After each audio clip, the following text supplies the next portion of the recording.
জয় মা মঙ্গলচণ্ডী।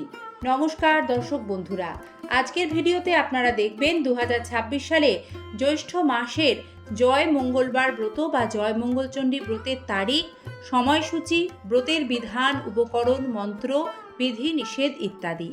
জ্যৈষ্ঠ মাসে এ ব্রত করার নিয়ম: পয়লা জ্যৈষ্ঠ থেকে জ্যৈষ্ঠ মাসের সংক্রান্তি পর্যন্ত যতগুলো মঙ্গলবার পড়ে তার প্রত্যেক মঙ্গলবারেই নিয়মিতভাবে এ ব্রত পালন করতে হয়।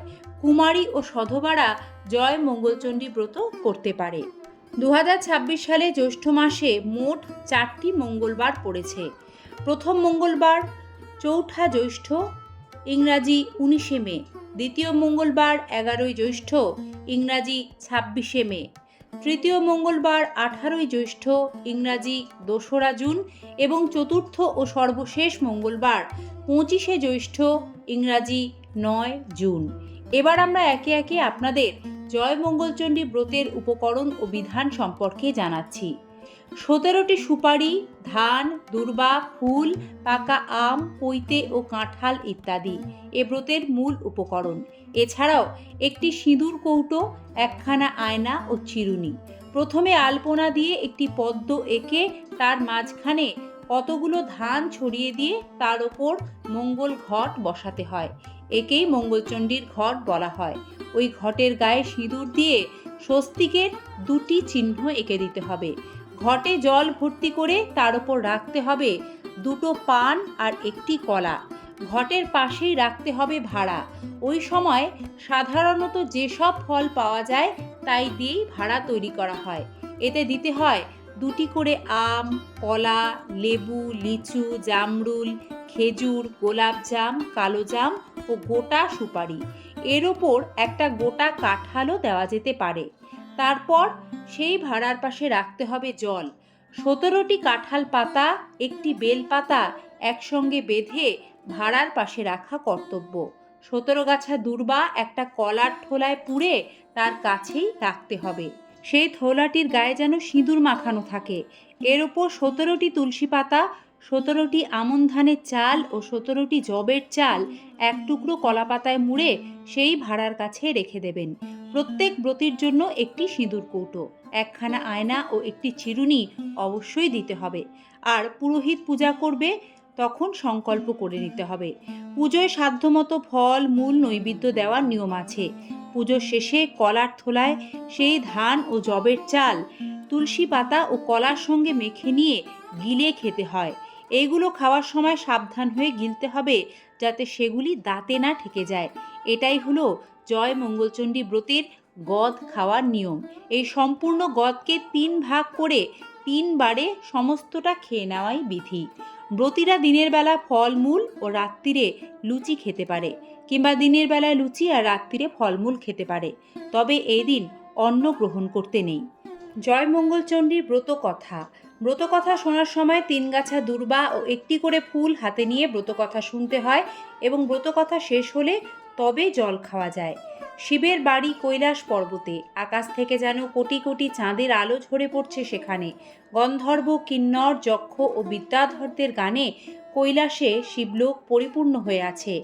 এমনি একটা দিনে মা ভগবতী পদ্মার সঙ্গে বসে গল্প করছিলেন। এমন সময় হঠাৎ তার মনে এলো যে মর্তে তার পুজোর প্রচলন হওয়া দরকার, তার ব্যবস্থা করতে হবে। এই কথা শুনে পদ্মার খুব ভাবনা হলো। সে ভাবতে লাগলো কেমন করে মর্তে মার পুজোর ব্যবস্থা হতে পারে। পদ্মার এই ভাব দেখে মা বললেন যে এর জন্য কাউকে ভাবতে হবে না, তিনি নিজেই তার পুজোর ব্যবস্থা করবেন। আর করলেনও তাই। মায়াকড়ি ধরে মাতা জরাতির বেশ, হাতে লাঠি কাঁধে ঝুলি, পুরী পরে কেশ। এমনই এক বুড়ির বেশ ধরে মা চললেন মর্তে। এক দেশে এক সদাগর ও এক বেনে বাস করতেন। সদাগরের 7 ছেলে ছিল আর বেনের ছিল 7 মেয়ে। একদিন মা মঙ্গলচণ্ডী এক বুড়ি বামনির বেশ ধরে প্রথমে বেনের বাড়ি গেলেন। গিয়ে বললেন, ও মা, 2টি ভিক্ষে দাও গো। বেনে বউ তাড়াতাড়ি ভিক্ষের থালা সাজিয়ে ভিক্ষে দিতে এলে বামনি জিজ্ঞেস করলেন, তোমার কয় ছেলে কয় মেয়ে মা? বেনে বউ বললেন, আমার 7 মেয়ে মা, কোনো ছেলে নেই। বামনি তখন বললেন, আমি ছেলে 8 কুঁড়োর মুখ দেখি না আর মেয়ে 8 কুঁড়োর ভিক্ষে নি না। এই বলে যেই উনি চলে যাবার জন্য প্রস্তুত হলেন, অমনি বেনে বউ কেঁদে তার পায়ে পড়ে বললেন, যাতে ছেলে হয় তার একটা উপায় করো মা। বামনি তাকে একটি ফুল দিয়ে বললেন, এই ফুল ধুয়ে জল খেলে তোমার ছেলে হবে, তার নাম রেখো জয়দেব। এই বলে বামনি চলে গেলেন। আবার সেই বামনি সদাগরের বাড়ি গেলেন, গিয়ে বললেন, ও মা, দুটি ভিক্ষে দাও গো। সদাগর বউ একইভাবে ভিক্ষের থালা সাজিয়ে ভিক্ষে দিতে এলে বামনি জিজ্ঞেস করলেন, তোমার কয় ছেলে কয় মেয়ে মা? সদাগর বউ বললেন, আমার 7 ছেলে মা, কোনো মেয়ে নেই। বামনি তখন বললেন, আমি মেয়ে আটকুড়োর মুখ দেখি না, আর ছেলে আটকুড়োর ভিক্ষে নি না। এই বলে যেই উনি চলে যাবার জন্য প্রস্তুত হলেন, অমনি সদাগর বউ কেঁদে পায়ে পড়ে বললেন, যাতে মেয়ে হয় তার একটা উপায় করো মা। বামনি তাকেও একটি ফুল দিয়ে বললেন, এই ফুল ধুয়ে জল খেলে তোমার মেয়ে হবে, তার নাম রেখো জয়াবতী। এই বলে বামনি চলে গেলেন। যথাক্রমে 2 বউই পোয়াতি হলো। বামনির কথা অনুযায়ী তারা তাদের ছেলে মেয়েদের নাম রাখলো যথাক্রমে জয়দেব ও জয়াবতী। জয়দেব ও জয়াবতী ক্রমে বড় হলো। একদিন যখন জয়াবতী মা মঙ্গলচণ্ডীর পুজো করছিল, তখন জয়দেবের পায়রা উড়ে এসে জয়াবতীর কোলে বসলো। জয়দেব এসে তাকে বলল, আমার পায়রা ধরেছ কেন? আমায় ফেরত দাও। জয়াবতী তাকে বলল, আমি কেন ধরতে যাব?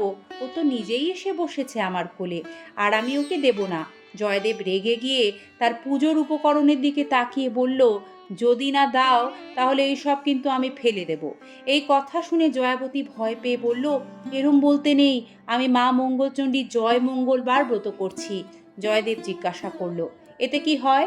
জয়াবতী উত্তর দিল, এ ব্রত করলে সে জলে ডোবে না, আগুনে পড়ে না, খাঁড়ায় কাটে না, কিছু হারালে তা পেয়ে যায়, মরে গেলে বেঁচে যায়, দেশের রাজা মরলে সে রাজা হয়ে যায়।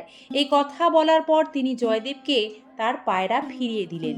জয়দেব তার বাড়িতে এসে দুঃখী মনে শুয়ে পড়ল। তার মা তাকে জিজ্ঞেস করতে তিনি বললেন যে জয়াবতীর সাথে তার বিয়ে দিতেই হবে। তার মা তাকে বলল, এ আর এমন কি কথা, তোর বাবাকে বলে সব ঠিক করা যাবে। জয়দেবের বাবা জয়াবতীর বাবাকে অনেক উপহার পাঠিয়ে তাকে এই বিয়েতে রাজি করালেন। জ্যৈষ্ঠ মাসের একটি মঙ্গলবারেই তাদের বিয়ের দিন ঠিক হলো। বিয়ে হয়ে যাবার পর বাসর ঘরে যখন জয়দেব ঘুমের ভান করে শুয়েছিল, তখন জয়াবতী নিজের আঁচলের খুঁট খুলে গদ বের করে খেলো। জয়দেব আশ্চর্য হয়ে জিজ্ঞেস করলো, এটা কেন করলে? জয়াবতী বলল, আজ জয়মঙ্গলচণ্ডীর পুজো কি না, ও পুজো করলে কি হয়?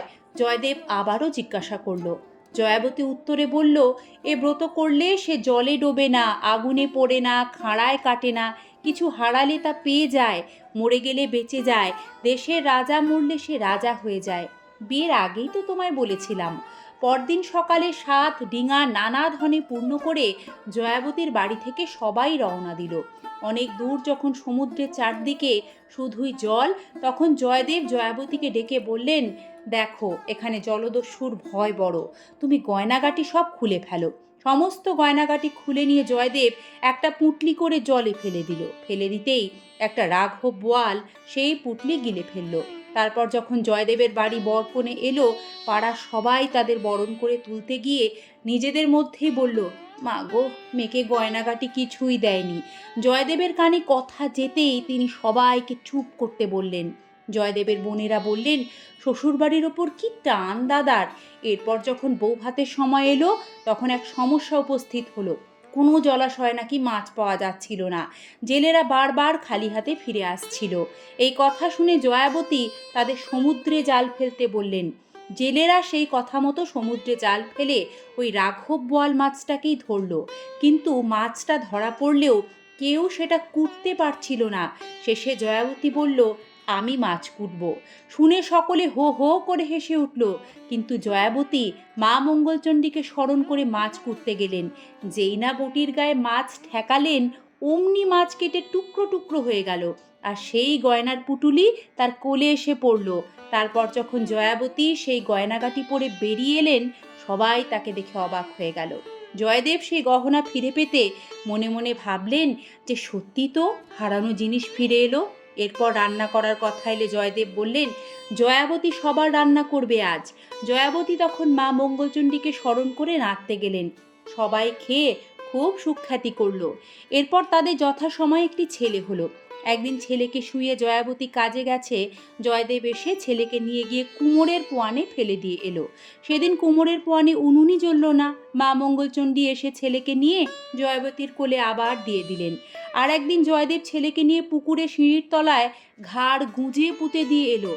মা মঙ্গলচণ্ডী আবারও তাদের ছেলেকে বাঁচিয়ে জয়াবতীর কোলে দিয়ে এলেন।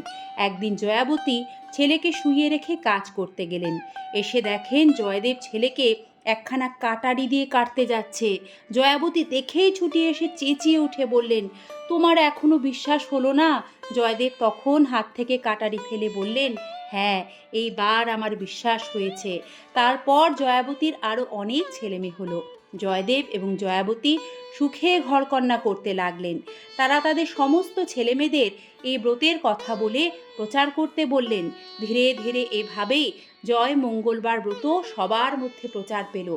জয় মা মঙ্গলচণ্ডী। ওম সর্বমঙ্গল মঙ্গলে শিবে সর্বার্থ সাধিকে শরণ্যে ত্র্যম্বকে গৌরী নারায়ণী নমস্তুতে। সৃষ্টিস্থিতি বিনাশানং শক্তিভূতে সনাতনী গুণাশ্রয় গুণময়ী নারায়ণী নমস্তুতে। সকলের মঙ্গল করো। আপনাদের ধন্যবাদ জানাই জয় মঙ্গলবারের ব্রত কথাটি সম্পূর্ণ শ্রবণ করার জন্য। সকলে ভালো থাকবেন। আজ তবে অনুমতি দিন, আবারও দেখা হবে নতুন কোনো তথ্য সমৃদ্ধ সনাতনী বার্তার সাথে আগামী পর্বে। ধন্যবাদ। নমস্কার।